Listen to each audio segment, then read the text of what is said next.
কষ্ট হইলেও এখন খাইতে হইবে না, খাওয়া তো লাগবে কম বেশি।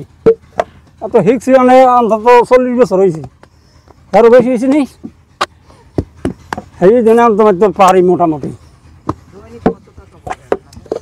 ওই 1800-700 ওই দাম।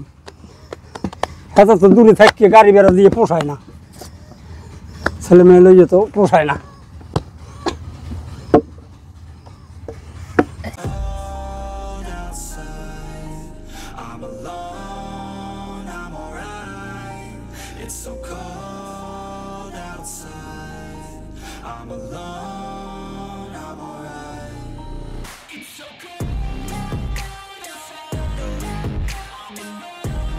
প্রোডাকশনের উপর করি, প্রোডাকশনের কাজ।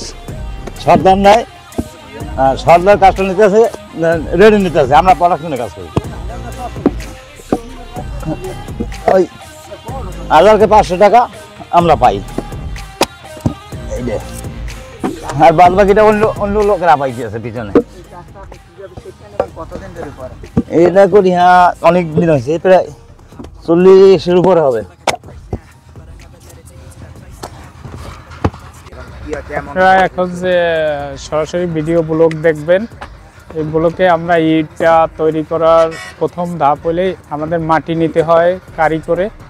তারপরে আমরা মাটি নেওয়ার পরে আমরা মাটিটাকে মানুষ এবং মেশিন দ্বারা দুটোটাই মাটিটা মিহিনভাবে ছানতে হয়, মানে কাদা তৈরি করতে হয় খুব মিহিনভাবে।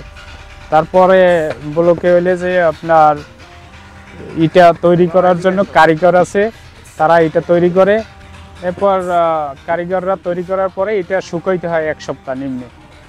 1 সপ্তাহ শুকাবার পরে আমরা পোড়ার জন্য আমাদের ক্লিন বা বাটায় আমরা এই ইটাটা নেই, সেখানে আমরা লাইন তৈরি করি বা চেম্বার বলে ওটাকে। ইটের বাটার যে ভাষা সেটাকে চেম্বার বলে। চেম্বারে আমরা 20,000, 16,000, 24,000 এইভাবে সাজাই। সাজাবার পরে আমরা পোড়াই কয়লা ধারা পোড়াবার পরে এটা বের হয়। বের হইলে 3টে ভাগে ভাগ হয়, একটা পিক, নাম্বার 1 এবং 2। এই বাকি 3 নাম্বার ইট আমরা ব্যবহার করি না কোনো কাজেই, আর করতে দেইও না। ওইটা আমরা আবার ইটা তৈরির কাজে ব্যবহার করি।